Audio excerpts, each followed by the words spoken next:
Welcome, everyone. My name is Jeff St. Laurent, and as you can see, I have a phenomenal guest. Yes, I'm telling you, she's phenomenal, and you're going to agree with me once you hear her in a little bit, once I bring her on. Before we get started, I help coaches transition to a full-time business. This is a full-time coach as one of them. If you want to check out all my great resources, head to my website, sellingcoaching.com.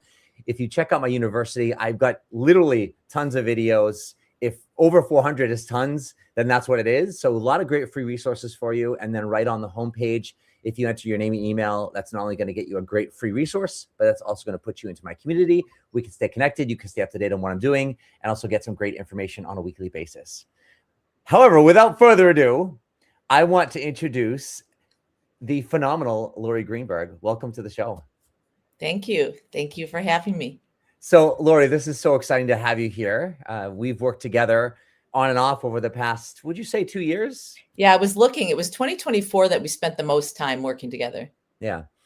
And let's rewind back, because before we started working together, you've been doing it for a while at the time anyways. So let's rewind back to kind of like where your coaching journey began in terms of what year, and then take us through those first several years prior to reaching out to me. Sure. So for the 20 years, I was a clinical pharmacist and really enjoyed, healthcare, helping people. And as my kids started to get older, and, I'm a big pause person where I pause and assess, like, do I still want to do what I'm doing? I was starting to see, there could be another career in my future. I'm kind of getting bored. It's not fun anymore. Healthcare's changed a lot. So I actually took a break from pharmacy. I took a 2-year, I call it my personal journey sabbatical.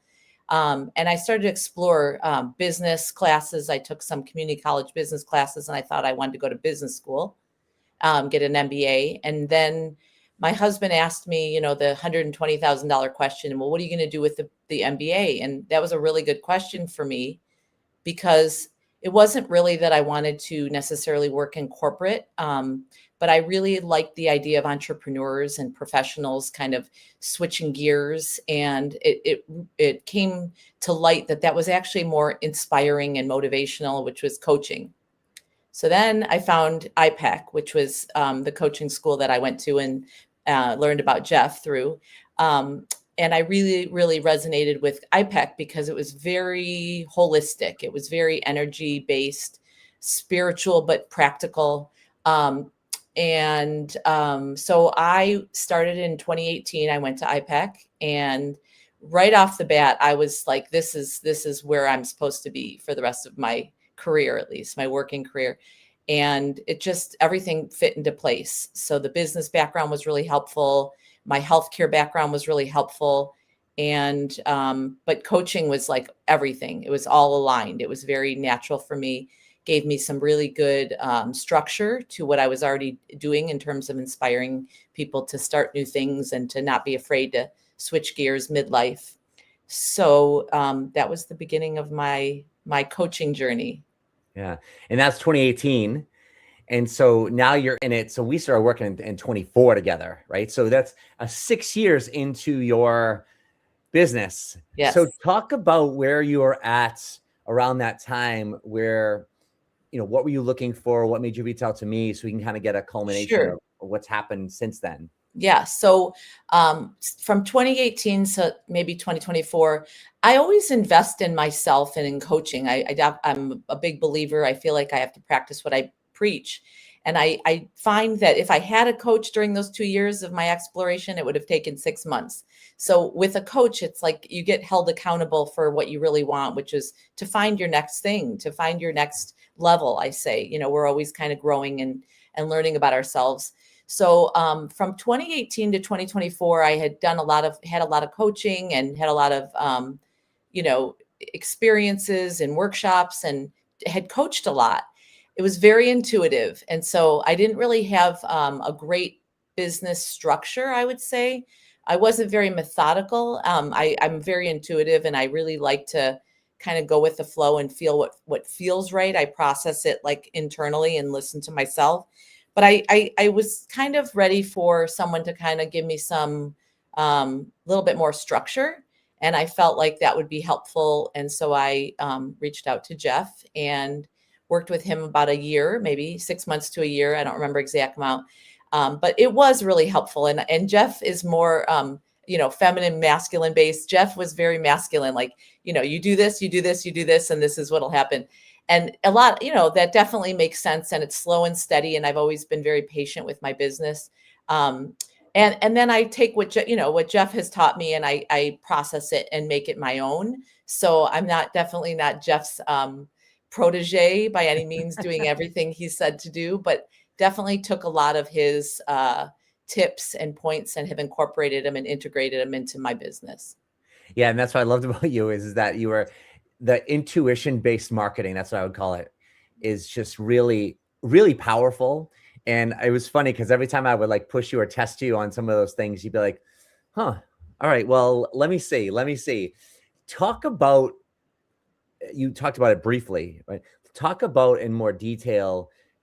I don't know how you would term it, your intuition-based marketing in terms of what you vision, how you manifest it. Because everything, I can't say everything, but at least from our work together, everything you were talking about, it's come to fruition. Yeah. And it's a really powerful piece of what you do, and very opposite to, I'd say, not opposite in a bad way, but just opposite from a traditional marketing sense where you're really proactively going after, chasing, etc. Yeah, I mean, what's always worked for me, and this isn't true for everyone, is when I have a insight or an intention, I have to focus on it and kind of do it, insight and then act on it, and insight and act. I get like an intuitive thought or something I want, and I just kind of follow my, I don't know, my inner voice. I listen closely to my inner voice. I spend a lot of time reflecting and spending time in the morning, setting my intentions and my gratitude journal. I feel like, if you don't shut out the noise, there's a lot of noise outside in the environment and the culture and the podcasts and the books. And I've always found I have to do it my way, or it's like I'm just running against, like a gerbil on a gerbil wheel or a hamster wheel. So, my process is to kind of hear what people do a little bit and then shut it off and decide, listen to my own voice and say what feels right for me.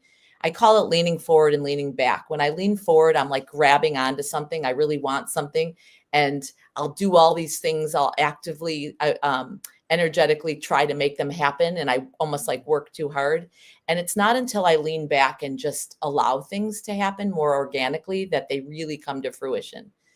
So it's hard to explain my process, but like, it's kind of like when I get something that I really want, it's not like I sit back and just wait for things to come to me, but I put it out there, I focus on it, and maybe do a little bit of action when they come to me, when that would be a good idea. Maybe reach out to this person, but I don't, I'm not like I've done things consistently, but I don't necessarily follow a specific plan. And I create plans, but if it doesn't feel right, I can't do it. It's just my energy is not behind it.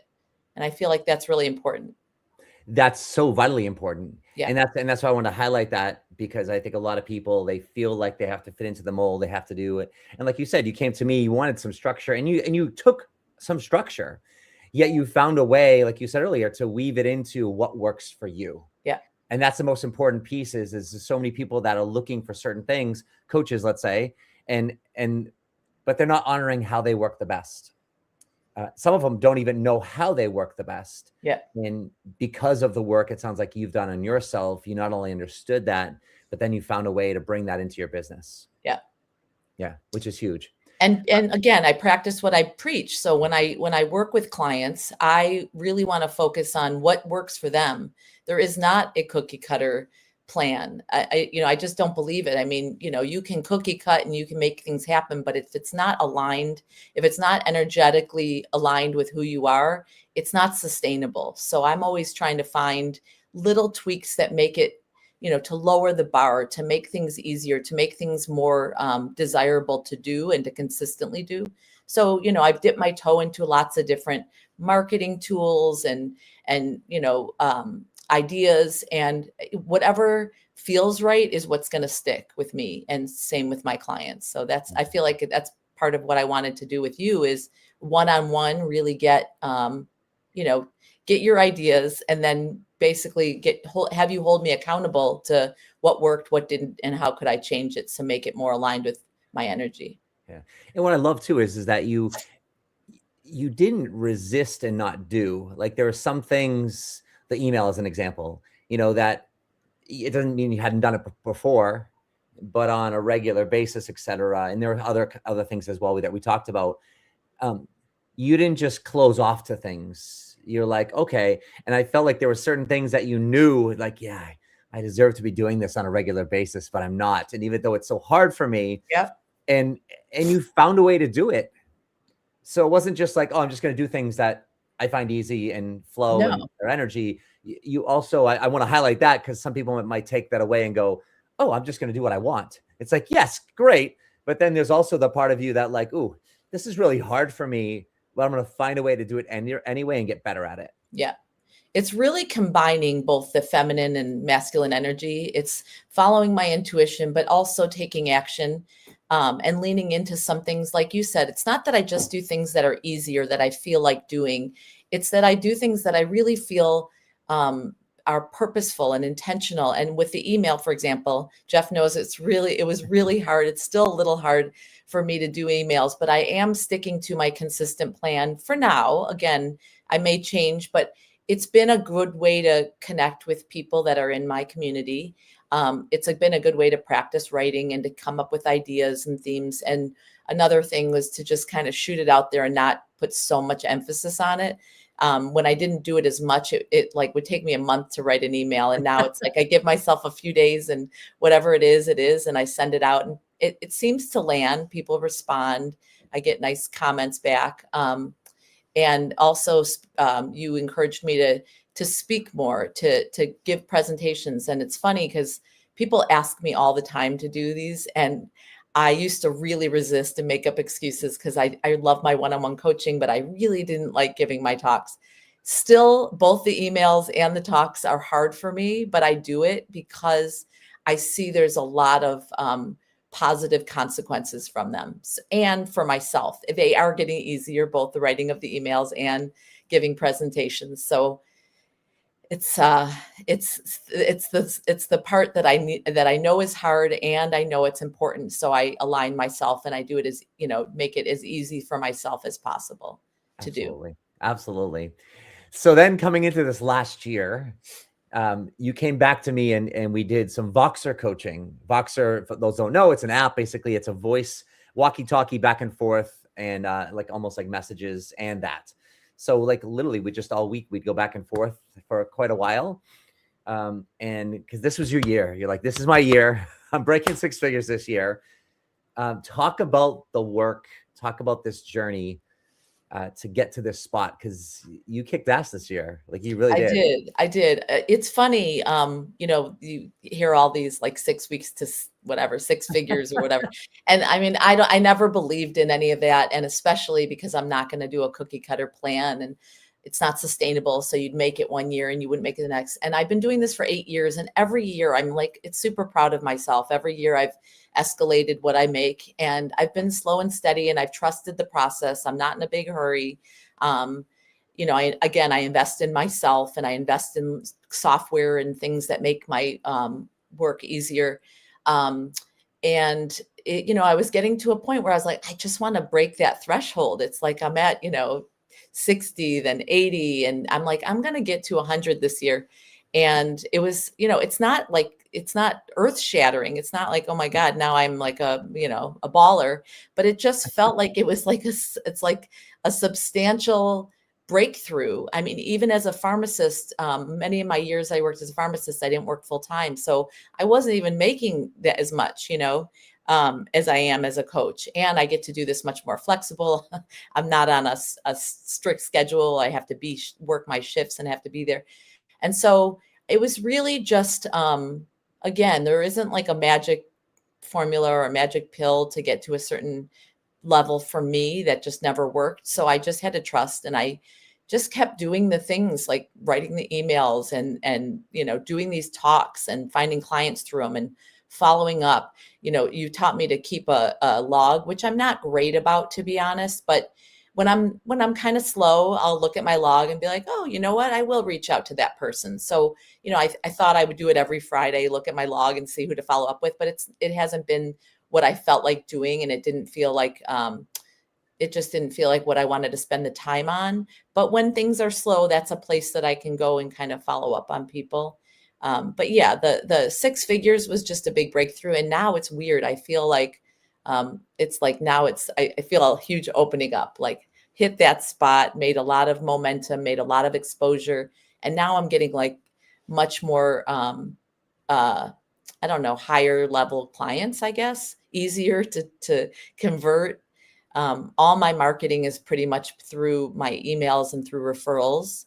It's pretty much all I do in terms of marketing. So yeah, now I'm sitting back and just allowing things to continue because like I said, it wasn't like a quick, put all this energy in and make your six figures and then nothing the next year. Like I know it's going to be consistently growing because that's how my business has been for the last 8 years. Yeah. And that's the exciting part when we've gone through the numbers before. It's just like every year, I forget the exact percentage, Like like 20% 20%, at least, 20, 20 to 30% every year without like doing anything crazy, without marketing crazy, without spending a lot more. yeah. And that's why, having been now in the business myself for 21 years, that's the path that you're on. Yeah. And that's the path I'd want to see for somebody, is just like, it's a solid income. Like it's a solid income, even 60 grand, right? 80 grand, 100 grand, wherever this keeps going to. Yeah. It's a very solid income. And it's not just like, oh, I'm a six-figure income earner. Like it's a different threshold because now you're on the other end. It's not about the number per se. It's about the discipline and what you've built. And it's interesting. You said, now I'm going to be able to sit back and allow things to continue. Most people are like, oh, I'm going to just keep driving forward and I'm going to keep. You're allowing. You're just doing it with ease. How does someone who's on the other side of that energy, the need, the push, the drive, the lack, the fear, I've got to do, I'm not doing enough side, who could be listening to you and just seeing like you're just very matter of fact, like this is what I do. That's how I figured it out. Like you're very calm. You're very, you understand yourself very well. You have a strong posture about yourself. How does someone who's on the other side of that energy begin to get to this space where you're in? Yeah. I mean, again, it depends on the person. Some people it works. It works for them to like hustle. There's the hustlers and it works for them and they have the energy. And so if that works for you, then continue doing that. But on the other side is the balance. Like I feel super balanced. I get to schedule people when it's convenient for me. I get to do I travel a lot for work. I do it when it conveniently fits into my schedule. So it's not my primary motivator isn't about money. It's about building this like balanced career, this balanced business where it brings in money. I enjoy what I do. Like 99% of what I do, I love. The talks drive me crazy. The writing the emails drives me crazy. But I see a big, like I said, a big positive impact on doing it, and it is getting easier. So I would say like it's that slow down to speed up. It's like slow down, pause, and assess, is what I'm doing working for me? And do I enjoy it? Am I enjoying my life? I mean, the goal isn't to hit the number. Then you hit the number and it's like you're at the top of the mountain. Now what? For me, it's just to continue doing what I'm doing and to continue allowing the good stuff to come, the impact, the flexibility, the balance in my life, the money. I mean, all of it. It's like I literally am enjoying the journey. And I think that for me, that's most important. Some people do have a certain number that they're trying to hit and they'll kind of like shut their eyes and just keep, forging forward to get there. And maybe then they stop. That's, everybody has a different motivator. So mine is just, I mean, I'll keep doing this as long as people keep wanting me to do it because I really enjoy it. Feels like natural and fun and easy. And you're great at what you do. Phenomenal at it. Thank you. Yeah, it's fun. It's great. I hear a lot enjoy about how you come across too is like you have a confidence about yourself. Like you're like, yeah, I did work hard, and yeah, I'm great at what I do, and that carries a long way in how you carry yourself in front of people. For the coach to pull this together, who's listening to this, who's on, let's say, the earlier stages of their journey, who's looking at you going like, oh wow, that's so awesome. Like I want to be like Laurie. What thoughts can you leave them with for someone who's on that other end? Yeah, I mean, it's slow. And I mean, it's being consistent, being patient, not slow. There's no time limit. I don't mean to put a time limit on you. But I started slower and I kind of have ramped up and I'm continuing to ramp up. And it's funny because even when I was in coaching school, I used to say, I don't want to get so busy where I have no life. Like, and the people in my program were laughing, like, we all have no clients, but you're worried about being too busy. And it's like, I always kind of was like, no, I always want this to be balanced. That was my key, is like slow and steady. I don't want this to take over. I don't want to hate what I do. I want to continue to enjoy it. So for someone that's starting out, I would just say, enjoy the journey, and whatever that means to you, whatever speed makes you happy, makes you feel like you're doing something. I mean, I've definitely still continue to get into my head, and I'm like, oh my God, I want this to all happen. And then I have a lot of people around me that know me, including my coaches, which I'll always have around me. They'll say, Laurie, like, you that doesn't work for you. Calm down, find somewhere else to expend your energy, because I do have a lot of energy and I do want to lean forward and I do want to make things happen. And I know what works the best is when I lean back and just put it out there, do my intuitive actions, and then lean back and just allow it to come. And being patient, again, if you need another job on the side, I always say to people, there's no shame in that. Like, fill your coffers with money, which in whichever way you can. But it's not like you leave $100,000 job and go to $100,000 coaching business. That's really hard to do. It's like you're starting from scratch. You start from zero. And I've created this from zero. I had no clients. I had no income. And I just slowly but surely offered my coaching, increased my prices, took some classes, kept investing in myself with other coaches and getting new ideas from people. And slowly but surely, it's kind of become more my own. And like I said, now I know myself better in this business, and I know people around me know me better. So they're my accountability reminders. They remind me, Laurie, just calm down. It's coming. You just trust. So Yes. yeah, that's And I love the realness about it too, Laurie, is like you're saying, like, I'm not perfect. Like I overthink, I do all these things, the same thing as everyone else, but you've got a team around you that helps ground you. Yeah. In addition to the work you've done on yourself and the self-coaching that allow you to get centered, refocus, and keep moving forward and enjoy it along the way. Absolutely. Well, Laurie, I'm so proud of you. Thank you. Like, so proud of you. And this is only the beginning, because it's still you just keep going. And whatever you create is what you create. But I've appreciated your trust in me and any interactions we've had, and look forward to seeing where it goes together. Thank you. No, it's been great. You gave me lots of good tips. I was looking at some of the things that I needed support with, which was, I give everyone discounts, and you said stop the discounts. So I still do, but I make sure it's like a level 5 where I feel like we're helping each other. And it feels like it's challenging them and challenging me.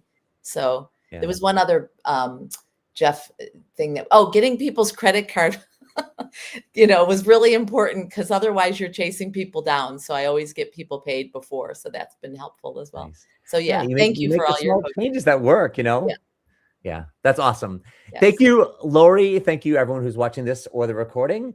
And stay tuned, because there's so many more people that are creating great results that are going to help you on your way. Take care, everyone. Bye.